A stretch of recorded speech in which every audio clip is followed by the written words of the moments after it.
아파서 관계가 시작이 안 된다. 남자친구는 또 클 수가 있잖아요. 그러면 정말 찢어져서 너덜너덜해진다. 또 병원에 가장 많이 찾아오시는 사례 중에 하나는요.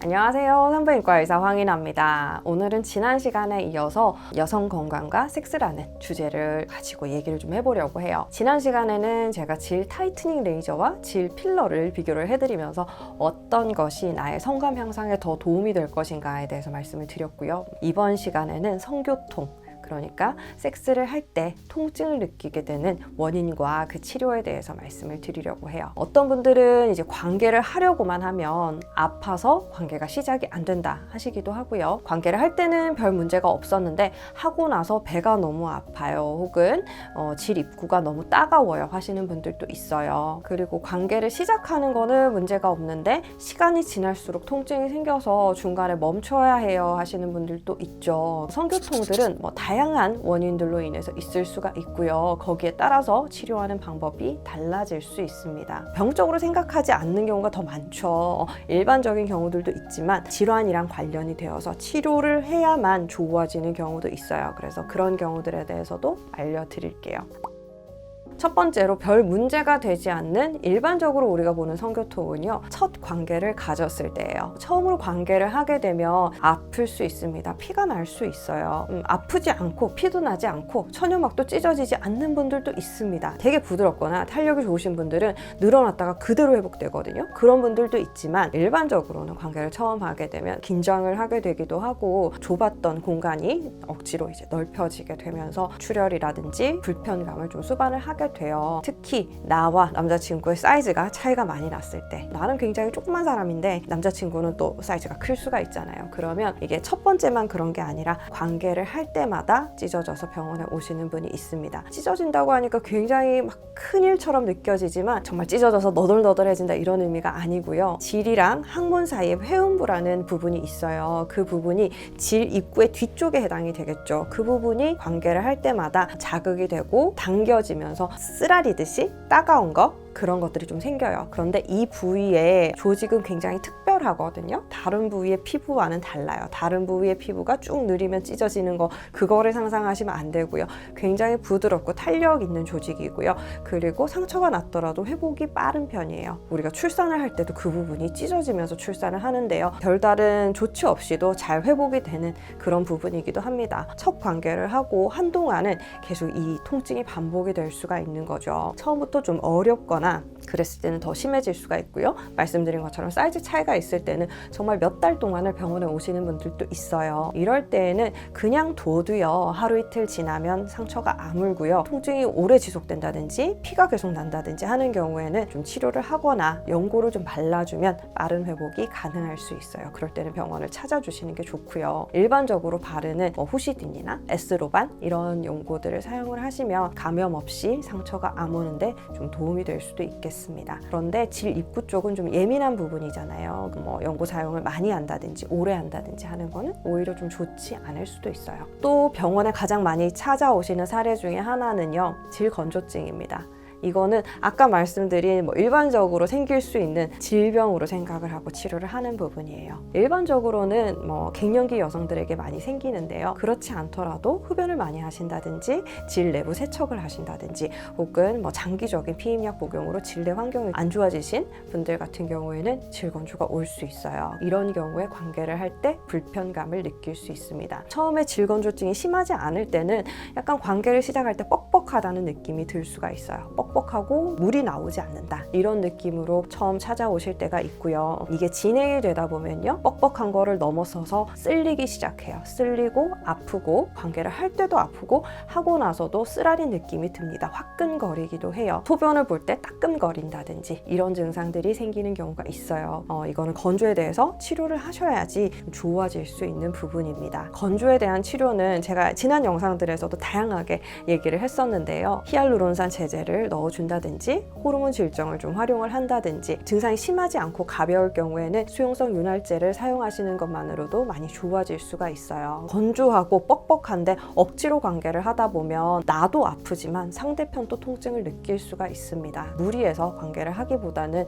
윤활제의 적절한 도움을 받으시면 좋겠고요. 그게 몸 안에 들어가서 나는 너무 찝찝하고 싫어요 하시는 분들도 있는데요. 대부분의 수용성 윤활제는요, 몸 안에 잔류되거나 위험한 상황을 일으키지는 않습니다. 성분 같은 거 너무 이제 분석을 많이 하시는데요. 일반적으로 사용할 수 있기 때문에 FDA에 승인을 내주는 거고요. 그리고 우리나라에서도 사용할 수 있는 재료로 해서 판매가 되는 거예요. 요즘 뭐 성분을 많이 따지시는 분들은 뭐 이것도 못하고 저것도 못하고 하니까 추천해주세요 그러는데, 병원에서는 일반적으로 사용할 수 있는 제제를 그냥 사용을 하고 있습니다. 그런 것들을 이제 적절하게 활용을 했을 때는 관계를 할 때 통증 없이 그렇게 도움을 받으실 수가 있어요.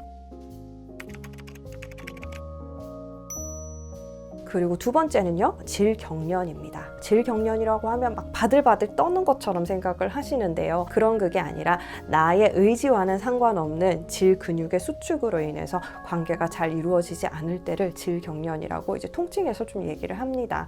그 경련 자체가 아프다기보다는요, 질 입구를 막아버려서 관계 자체를 불가능하게 만드는 게 문제가 돼요. 이런 증상들은 일반적으로 많이 나타나는 그런 것들은 아니고요. 평소 때 긴장도가 굉장히 높으신 분들이 있어요. 뭐를 하는 데 있어서 굉장히 이제 걱정도 많이 되고 긴장도 많이 하고 뭔가를 하려고 하면 몸부터 굳는 분들 있죠. 그런 경우에는 이런 증상들로 좀 찾아오십니다. 이런 분들은 처음 관계를 할 때 이거를 처음 발견하시는 경우가 많죠. 첫 남자친구가 생겨서 관계를 하려고 하는데 되지를 않는다. 나는 너무 아프고 남자친구는 질 입구가 없다고 한다. 막혀 있다고 얘기를 한다. 이렇게 얘기를 하세요. 그런데 오셔서 진찰을 해보면 질 입구가 막혀 있지는 않습니다. 이게 진찰하는 상황과 내가 관계를 시작하는 상황에서 긴장도가 또 달라서 그럴 수도 있겠죠. 진찰할 때 긴장을 많이 하시는 분들도 있지만, 내가 인생 처음으로 성생활을 한다, 성관계를 시작을 한다라는 것이 이 사람에게는 굉장히 부담일 수가 있어요. 여성에 대한 억압이 많은 나라들에서 이런 것들이 조금 더 많은 경향도 있고요. 별거 아닌 거에 이제 죄책감을 느끼시는 분들, 성생활 자체가 나는 굉장히 나쁜 거라고 생각이 되는 분들, 이런 분들도 심리적인 것도 영향을 좀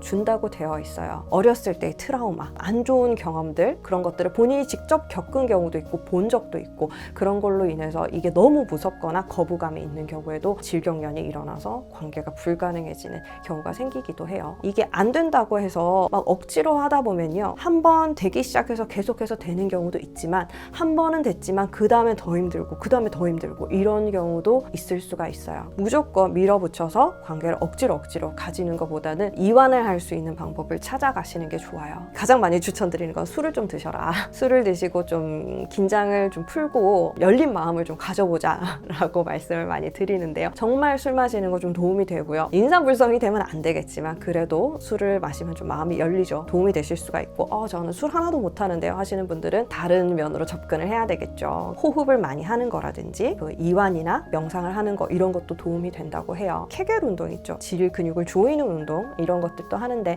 조이는 걸 하실 수 있으면 푸는 것도 할 수 있습니다. 의식적으로 그 근육에 힘을 줬다가 풀어주는 거, 푼 상태를 좀 유지하는 거, 이런 것들도 좀 도움이 되실 수가 있어요. 병원에 오시면 저희가 하는 치료는요, 이런 쪽으로 이제 마사지를 해준다든지 아니면 이제 이완을 할 수 있게 도와준다든지, 저는 질 입구가 없어요, 질이 구멍이 안 열려 있어요 하시는 분들은 확인을 하고 질 구멍이 열려 있습니다. 당신은 관계를 할 수 있는 사람입니다 라고 확신을 주는 것만으로도 좀 좋아지시는 분들도 있어요. 그래서 적극적인 방법으로 치료를 한다고 했을 때는 보톡스를 사용해서 그쪽의 근육을 좀 풀어주는 거, 너무 긴장되어 있어서 타이트한 그 부분을 풀어주는 거 하실 수가 있고요. 저희 병원에서는 소노케어 같은 것도 사용을 해요. 이제 질 안쪽을 좀 부드럽게 하고 근육을 풀어주고, 딱딱해져 있는 부분은 부드럽게 만들고 건조해져 있는 부분은 좀 촉촉하게 만들면서 관계를 조금 원활하게 할 수 있게 만들어 드리기도 합니다. 보톡스는 일반적인 산부인과에서 쓰지는 않아요. 피부과에서 질에 보톡스를 놔주지도 않죠. 저희 병원에도 한 번씩 문의가 오는데요. 이런 질경련으로 진료를 보겠다는 환자분들이 1년에 3명 정도가 채 안 됩니다. 보톡스를 항상 보유해 놓고 있지는 않고요. 케이스가 있다면 좀 치료를 해드릴 수는 있겠지만 늘 이제 이것만을 전문으로 하는 병원을 좀 찾기는 힘드실 수도 있어요. 그래서 일반적으로는 소노케어 있는 병원들은 많으니까 그런 식의 치료를 좀 받으실 수는 있겠다라는 생각은 들고요. 그리고 우리가 조금 심각하게 생각해야 될 세 번째 케이스는 건조하지도 않고 내가 관계가 처음도 아닌데 관계가 시작은 되는데 그 뒤가 불편하신 분들이 있거든요. 이거는 질환이랑 관련이 있을 수 있어요. 조금 더 신경을 쓰고 봐야 되는 부분입니다. 어떤 식의 증상으로 나타나냐면요. 관계를 시작을 할 때 삽입은 잘 돼요. 너무 깊게 들어왔다. 이럴 때는 통증이 느껴질 수가 있어요. 배가 아프다든지 밑이 빠질 것 같다든지 통증이 심하신 분들은 정말 관계를 하다가 소리를 지를 정도로 아프다고 하시기도 하고요. 관계를 할 때는 괜찮았어. 특별한 문제가 없이 진행이 돼서 다 했는데 배가 굉장히 아프다든지 불편감을 느낀다든지 그런 것들이 있을 수가 있어요. 이거는 관계를 못하는 거의 문제라기보다는 뱃속에 뭔가 생겨있는 문제가 있을 수 있다라고 보는 경우가 많거든요. 예를 들어서 자궁 근종의 경우도 자궁 근종은 자궁 안쪽에 생기는 동글동글한 혹이에요. 이거 자체는 큰 문제가 되는 혹은 아니에요. 암이 되는 것도 아니고 죽는 병 아니에요. 그렇지만 얘가 있으면서 사이즈가 커진다든지 딱딱하게 되면서 주변 장기를 누른다든지 그러면은 이제 문제가 좀 될 수가 있겠죠. 관계를 할 때 이 부분이 자극이 되면 아플 수가 있습니다. 뭐 자궁 성근증도 마찬가지예요. 자궁벽 자체가 이제 두꺼워지는 이런 질환인데요. 일반적으로는 뭐 생리통이 심하다, 생리량이 많다 이런 증상을 유발을 하게 되는데요. 관계를 할 때 너무 심해진 이런 자궁 성근증, 딱딱해진 부분은 통증을 좀 유발을 하기도 합니다. 자궁 성근증이 심해지면 생리를 할 때, 배란기, 관계를 할 때 이런 때뿐만 아니라 계속 이어지는 아랫배 통증을 갖고 있는 분들도 있어요. 그럴 때는 우리가 좀 적극적인 치료를 고려를 해보게 되겠죠. 성교통의 가장 많은 이유 중에 하나는 자궁 내막증입니다. 일반적으로 생각하는 거랑 좀 달라요. 자궁 내막에 문제가 생기는 게 아니고요. 자궁 내막 세포 같은 것들이 자궁 밖으로 나가 있는 것이 문제입니다. 자궁 바깥쪽에 복막이라든지 장이라든지 뭐 난소라든지 이런 이제 표면에 막 묻어 있어요. 얘들이 생리를 할 때 얘들도 함께 반응을 합니다. 내막이 부풀 때 얘들도 같이 커지고요. 그리고 커졌다 작아졌다를 반복을 하면서 주변에 자꾸 염증을 일으켜요. 그렇게 되면 유착을 유발을 합니다. 유착이라는 거는 달라붙는 거예요. 각자 자기 자리에 있으면서 원활하게 움직여야겠죠. 근데 유착이 일어나서 주변 장기랑 들러붙으면요. 움직임이 원활하지가 않아요. 난관에 유착이 생기면 난관의 움직임이 저해돼서 임신이 잘 안 된다든지 그럴 수가 있고요. 장에 유착이 생기면 장 운동이 활발하지 않으면서 변비라든지 아니면 변을 볼 때 너무 아픈 거, 배변통 이런 것들이 생길 수가 있어요. 자궁 주변에 유착이 돼서 들러붙는다 이런 거가 되면 생리통도 심할 수 있지만 관계를 할 때 자궁경부를 탕탕 자극을 하잖아요. 너무 아플 수가 있어요. 이런 통증으로 병원을 찾아오시기도 합니다. 계속 내가 관계를 할 때마다 깊게 이제 들어올 때마다 통증이 있다 이러면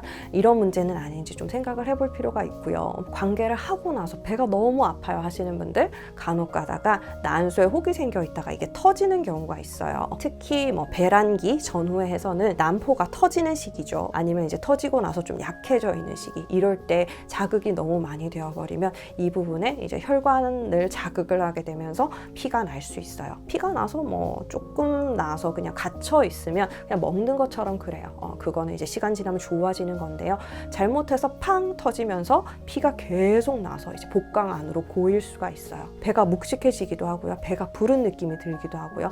누우면 막 어깨가 아프기도 하고요. 이상한 증상들이 생겨요. 이게 갈수록 배가 불러온다. 이런 분들은 정말 뱃속에 피가 차고 있는 경우가 있어요. 응급수술 들어가야 되는 경우도 드물지만 있습니다. 관계를 한 후에 너무 심한 통증이 생겼다 하실 때는 산부인과 바로 가보시는 거를 추천을 하고요. 일반적으로 우리가 생각하는 성교통들이랑 좀 다른 궤도로 눈여겨봐야 될 필요가 있는 케이스라고 할 수 있어요.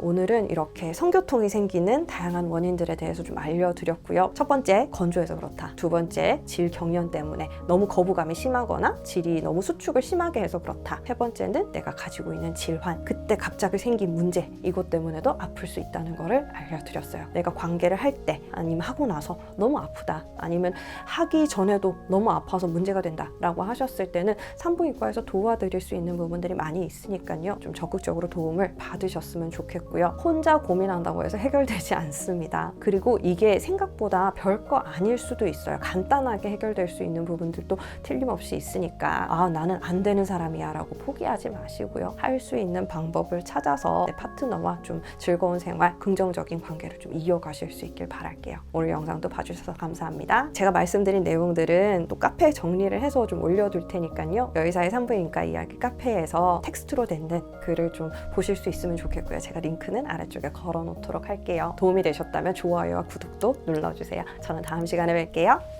바이바이.